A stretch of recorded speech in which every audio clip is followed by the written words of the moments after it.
Now, for the first time, Will Smith comes out in a 6-minute video on YouTube, and almost 6, and really goes straight at the issue and again apologizes directly to Chris, to his family. Here's a little bit of what he's done. I will say to you, Chris, I apologize to you. My behavior was unacceptable, and I'm here whenever you're ready to talk.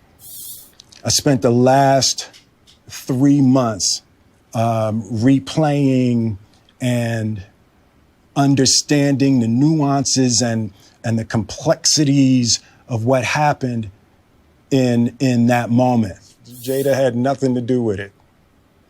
I'm sorry, babe. I'm going to say sorry to my kids and my family for the heat that I brought on all of us.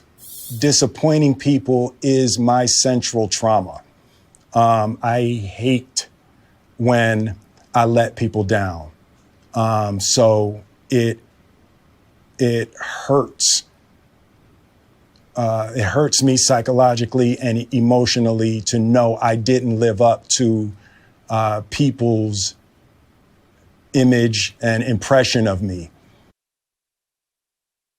All right. Well, he has a movie coming out. Apple's set to release a film starring Smith in December. And Chris Rock, the only response we've heard so far was the night Will Smith released this while performing at Atlanta's Fox Theater. Chris Rock not directly responding, but saying, if everyone claims to be a victim, then no one will hear the real victims. Even me getting smacked by Suge Smith, which appears to be a reference to Marion Suge Knight, co-founder of Death Row Records, who's currently serving 28 years in prison. He said, I went to work the next day. I got kids.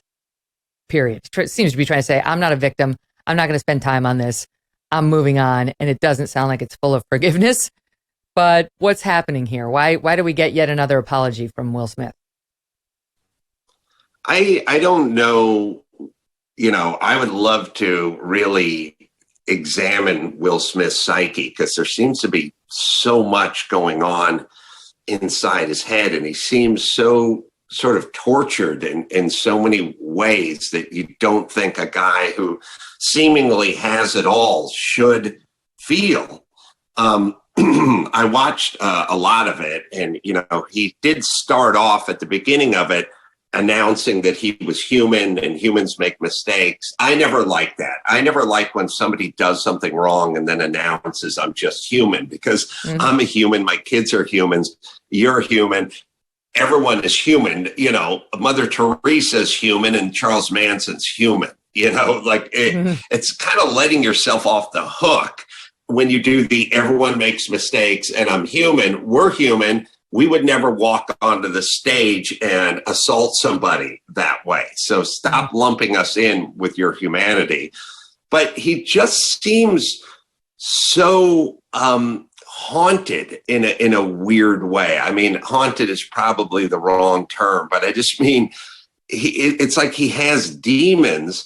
And I think his wife probably helps cultivate those demons. And I feel like he should just be on top of the world. He's good looking. He's rich. He's super talented. You know, why not just have a drink, put your feet up, you know, have a barbecue? Like, I know this sounds trite, but I mean, like, at a certain point, instead of sitting around and breaking yourself down psychologically over and over again, crack a beer and watch a game. I don't blame the wife, Jada. I blame him. I mean, there have been all sorts of rumors about their marriage for years, and if any of them are true, they both got a hand in their odd setup. But I agree with you. He should be enjoying life. Why is he so tortured? Why did he feel the need to make that moment about him in the first place? And now I think the latest apology is he's got another movie coming out. He's got to make sure he's okay with everybody, and everybody knows how sorry he is and how human he is and how he's really struggling to separate. I think it was like blame from shame. Like, I'm kind of over it. I'm done with his apologies. He showed us who he was. And it had the exact opposite of the effect he wanted. He's a weak person. It was about him. It wasn't about Jada. And I don't know, Chris Rock, he hasn't forgiven him. I don't know whether the American public will. We'll find out when his movie comes out.